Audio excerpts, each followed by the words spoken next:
बिस्मिल्लाहिर्रहमानिर्रहीम। शुरू अल्लाह के नाम से जो बड़ा मेहरबान और नहायत रहम करने वाला है। अलिफ लाम रा, ये किताब रोशन की आयतें हैं। हमने इस कुरान को अरबी में नाजिल किया ताकि तुम समझ सको। ए पैगंबर सल्लल्लाहु अलैहि वसल्लम, हम इस कुरान के ज़रिए से जो हमने तुम्हारी तरफ भेजा है तुम्हें एक नहायत अच्छा किस्सा सुनाते हैं और तुम इससे पहले बेखबर थे। और जब यूसुफ अलैहिस्सलाम ने अपने वालिद से कहा कि अब्बा, मैंने ख्वाब में 11 सितारों और सूरज और चांद को देखा है, देखता क्या हूँ कि वो मुझे सजदा कर रहे हैं। उन्होंने कहा कि बेटा, अपने ख्वाब का जिक्र अपने भाइयों से ना करना, नहीं तो वो तुम्हारे हक में कोई फरेब की चाल चलेंगे। कुछ शक नहीं कि शैतान इंसान का खुला दुश्मन है और इसी तरह खुदा तुम्हें बरगजीदा और मुमताज़ करेगा और ख्वाब की बातों की ताबीर का इल्म भी सिखाएगा। और जिस तरह उसने अपनी नेमत से पहले तुम्हारे दादा परदादा इब्राहीम अलैहिस्सलाम और इसहाक अलैहिस्सलाम पर पूरी की थी, उसी तरह तुम पर और औलाद याकूब अलैहिस्सलाम पर पूरी करेगा। बेशक तुम्हारा परवरदिगार सब कुछ जानने वाला और हिकमत वाला है। हाँ, यूसुफ अलैहिस्सलाम उनके भाइयों के किस्से में पूछने वालों के लिए बहुत सी निशानियां हैं। जब उन्होंने आपस में तज़किरा किया कि यूसुफ अलैहिस्सलाम और उसका भाई अब्बा को हमसे ज़्यादा प्यारे हैं, हालांकि हम जमात की जमात है, कुछ शक नहीं कि अब्बा सरी गलती पर है, तो यूसुफ अलैहिस्सलाम को या तो जान से ही मार डालो या किसी मुल्क में फेंक आओ। फिर अब्बा की तवज्जो सिर्फ तुम्हारी तरफ हो जाएगी और उसके बाद तुम अच्छी हालत में हो जाओगे। उनमें से एक कहने वाले ने कहा कि यूसुफ अलैहिस्सलाम को जान से ना मारो, किसी गहरे कुएं में डाल दो कि कोई राहगीर निकाल कर और मुल्क में ले जाएगा। अगर तुमको करना ही है तो यही करो। ये मशवरा करके वो याकूब अलैहिस्सलाम से कहने लगे कि अब्बा जान, क्या सबब है कि आप यूसुफ अलैहिस्सलाम के बारे में हमारा एतबार नहीं करते, हालांकि हम इसके खैर ख्वाह हैं। कल उसे हमारे साथ भेज दीजिए कि खूब मेवे खाए और खेले कूदे, हम इसके निगहबान हैं। उन्होंने कहा कि ये अमर मुझे गमनाक किए देता है कि तुम इसे ले कर जाओ, यानी वो मुझसे जुदा हो जाए, और मुझे ये खौफ भी है कि तुम खेल में इससे गाफिल हो जाओ और इसे कोई भेड़िया खा जाए। वो कहने लगे, अगर हमारी मौजूदगी में कि हम एक ताकतवर जमात हैं उसे भेड़िया खा गया तो हम बड़े नुकसान में पड़ गए।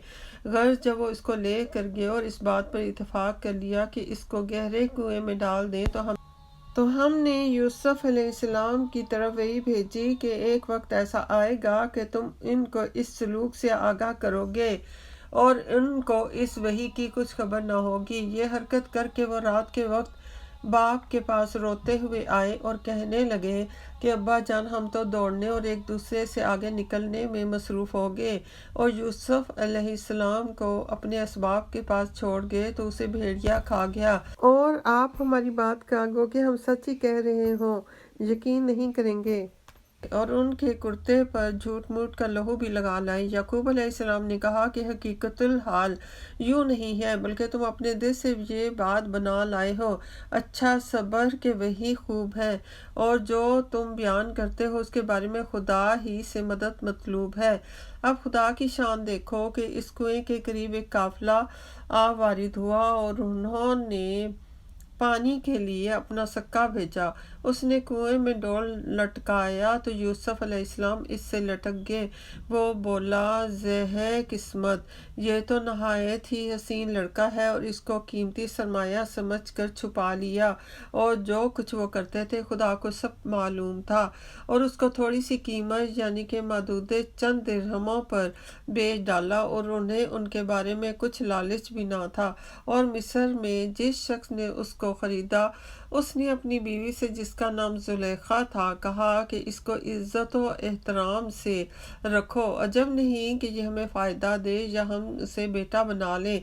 इस तरह हमने यूसुफ अलैहिस्सलाम को सरजमीन मिस्र में जगह दी और गर्ज ये थी कि हम उनको ख्वाब की बातों की ताबीर सिखाएं और खुदा अपने काम पर गालिब है, लेकिन अक्सर लोग नहीं जानते।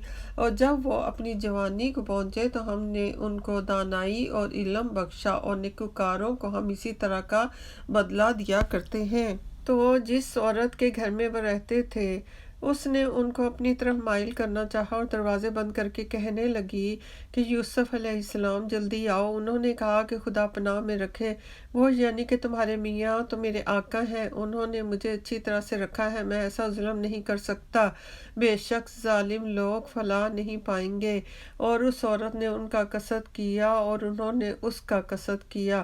اگر وہ اپنے پروردگار کی نشانی نہ دیکھتے تو جو ہوتا ہوتا۔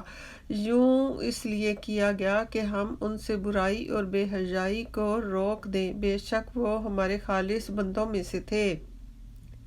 اور دونوں دروازے کی طرف بھاگے، آگے یوسف علیہ السلام، پیچھے زلیخا، اور عورت نے ان کا کرتا پیچھے سے پکڑ کر جو کھینچا تو پھاڑ ڈالا اور دونوں کو دروازے کے پاس عورت کا خاوند مل گیا۔ تو عورت بولی کہ جو شخص تمہاری بیوی کے ساتھ برا ارادہ کرے اس کو اس کے سوا کیا سزا ہے کہ یا تو قید کیا جائے یا دکھ کا عذاب دیا جائے۔ یوسف علیہ السلام نے کہا کہ اسی نے مجھ کو اپنی طرف مائل کرنا چاہا تھا۔ اس کے قبیلے میں سے ایک فیصلہ کرنے والے نے یہ فیصلہ کیا کہ اگر اس کا کرتا آگے سے پھٹا ہو تو یہ سچی اور یوسف علیہ السلام جھوٹا، اور اگر کرتا پیچھے سے پھٹا ہو تو یہ جھوٹی اور وہ سچا ہے۔ جب اس کا کرتا دیکھا تو پیچھے سے پھٹا تھا، تب اس نے زلیخا سے کہا کہ یہ تمہارا ہی فریب ہے، اور کچھ شک نہیں کہ تم عورتوں کے فریب بڑے بھاری ہوتے ہیں۔ یوسف علیہ السلام اس بات کا خیال نہ کر، اور زلیخا تو اپنے گناہوں کی بخشش مانگ، بے شک خطا تیری ہے۔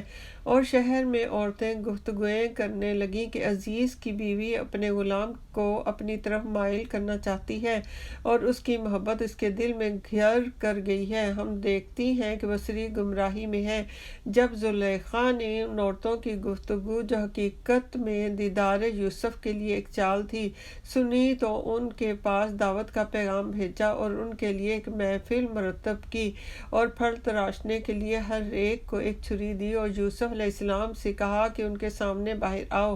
جب عورتوں نے ان کو دیکھا تو ان کا رعب حسن ان پر ایسا چھا گیا کہ پھل تراشتے تراشتے اپنے ہاتھ کاٹ لیے اور بے ساختہ بول اٹھی کہ سبحان اللہ، یہ حسن، یہ آدمی نہیں کوئی بزرگ فرشتہ ہے۔ تب زلیخا نے کہا کہ یہ وہی ہے جس کے بارے میں تم مجھے تانے دیتی تھی، اور بے شک میں نے اس کو اپنی طرف مائل کرنا چاہا مگر یہ بچا رہا، اور اگر یہ وہ کام نہ کرے گا جو میں اسے کہتی ہوں تو قید کر دیا جائے گا اور ذلیل ہوگا۔ اور یوسف علیہ السلام نے دعا کی کہ پروردگار، جس کام کی طرف یہ مجھے بلاتی ہیں اس کی نسبت مجھے قید پسند ہے، اور اگر تو مجھ سے ان کے فریب کو نہ ہٹائے گا تو میں ان کی طرف مائل ہو جاؤں گا اور نادانوں میں شامل ہو جاؤں گا۔ تو خدا نے ان کی دعا قبول کر لی اور ان سے عورتوں کا مکر و فریب دفع کر دیا، بے شک وہ سننے اور جاننے والا ہے۔ پھر باوجود اس کے کہ وہ لوگ نشان دیکھ چکے تھے، ان کی رائے یہی ٹھہری کہ کچھ عرصے کے لیے ان کو قید ہی کر دیں، اور ان کے ساتھ دو اور جوان بھی داخل زندان ہوئے، اور ایک نے ان میں سے کہا کہ میں نے خواب دیکھا ہے، دیکھتا کیا ہوں کہ شراب کے لیے انگور نچوڑ رہا ہوں۔ دوسرے نے کہا کہ میں نے بھی خواب دیکھا ہے کہ میں یہ دیکھتا ہوں کہ اپنے سر پر روٹیاں اٹھائے ہوئے ہوں اور جانور ان میں سے کھا رہے ہیں، تو ہمیں ان کی تعبیر بتا دیجئے کہ ہم تمہیں نیکوکار دیکھتے ہیں۔ یوسف علیہ السلام نے کہا کہ جو کھانا تم کو ملنے والا ہے وہ آنے نہیں پائے گا کہ میں اس سے پہلے تم کو اس کی تعبیر بتا دوں گا۔ یہ ان باتوں میں سے ہے کہ جو میرے پروردگار نے مجھے سکھائی ہیں۔ جو لوگ خدا پر ایمان نہیں لاتے اور روز آخرت سے انکار کرتے ہیں، میں ان کا مذہب چھوڑے ہوئے ہوں اور اپنے باپ دادا ابراہیم علیہ السلام اور اسحاق علیہ السلام اور یعقوب علیہ السلام کے مذہب پر چلتا ہوں۔ ہمیں شایان نہیں کہ کسی چیز کو خدا کے ساتھ شریک بنائیں، یہ خدا کا